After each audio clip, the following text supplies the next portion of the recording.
baby chicks, and it literally, behaviorally, it will influence the hormonal change that will allow them to start laying. So when they move into a new environment, and they don't know where anything is, they're going to feel a little bit of stress, and that stress will literally change their hormone production, and until they kind of settle into their new environment, they may stop laying. On the other hand, you may get them, and they may start laying from the day you get them all the way through. It will vary breed to breed, and it will vary within the breed. It just depends on the temperament, the personality of the bird, and the environment that they're moved into. If they've grown up on a farm or in a backyard that had no other pets, and you have a couple of dogs, every time they see that dog come around, they're going to be stressed a little bit until they get used to the dog and realize the dog's not here to hurt me. Okay? So kind of keep that in mind. But one of the pros is you're going to have eggs right away. You don't have to wait 17, 18, 22, 27 weeks, depending on the breed that you get for it to grow up. You also don't have to brood chicks. You don't have to get a heat lamp or a brooder environment or mess with buying baby chick starter and taking care of them for 15 to 17 to 18 to 26 weeks for them to begin start laying. Okay? The cons, you don't know, boy, that really clicked a bunch. You don't know what they're bringing with them.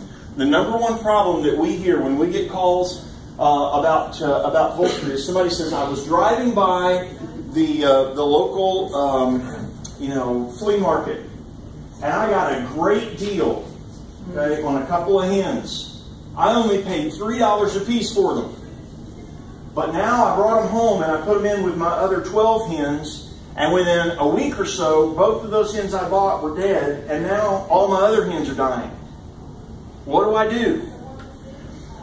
Anytime you buy an adult bird, I would tell you right off the bat, avoid public purchase places. Okay? Avoid public purchase places.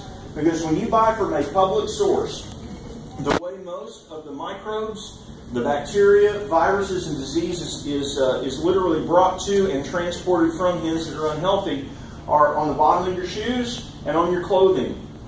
Okay, poultry have a dander that's really, really small and microscopic, looks like dust, and it gets on people's clothes. And then they go to a public place, if they've already got birds, they go to a public place that has birds, and that dust gets mixed in with all the rest of the environment there.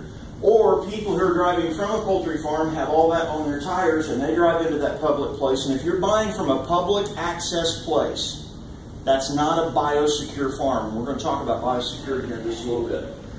You have no idea when you're looking at that hen in the cage that's got a great price on it. You have no idea of knowing what's under the feathers, what's in her lungs, what's in her digestive tract, and what kind of bacterial flora she may be carrying. She may be perfectly healthy, but if she's not, you may not know it until it's too late and you've lost the rest of your birds. We literally had one customer that bought about 400 baby chicks from us one year.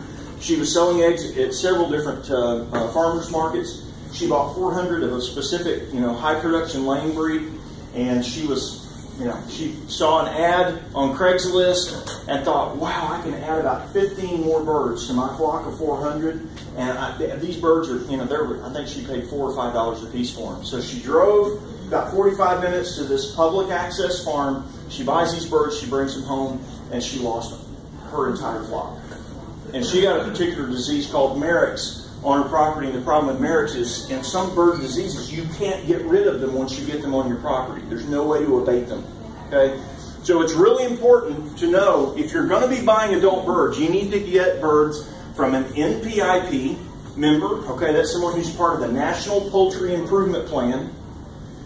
And what that means is they have the state come out and test their birds once or more a year to make sure that the birds are free of pullorum and typhoid and avian flu.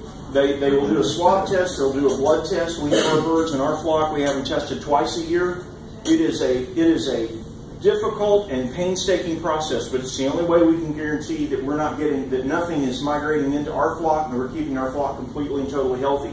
The other thing that we do is we make sure, if somebody buys birds from us, we are literally taking our birds and we're meeting them at a different location. Okay? Because if we let them drive onto our property, we run the risk of those germs coming onto our farm. And so we go to a public access property. We have the birds boxed. We take the boxes, hand them to them. They take the box, put it in their cart. It's the safest way for both of us to make sure we're not swapping germs. Okay? And if by some chance I'm on a farm and I'm doing some kind of consulting or whatever, before I drive in my driveway, we literally have a pump-up spray bottle with bleach water at the top of our driveway. I bleach the entire underside of the truck, all of the tires and everything, to make sure that we're not carrying germs down into the farm. Okay? There are a lot of places that will not go to the time or the trouble to do this for their birds. Okay? And as bad as I hate to admit it, there are a lot of people who are raising poultry that they want to put as little as they can in them and sell them for as much as they possibly can and get them turned. And if you have problems with them, that's your problem. Be especially careful of ads that you see on Craigslist. Okay? And all you have to do is just ask several questions. Are you biosecure? And if they say yes, say, what does that mean? What is your biosecurity practice? Are you MPIP certified?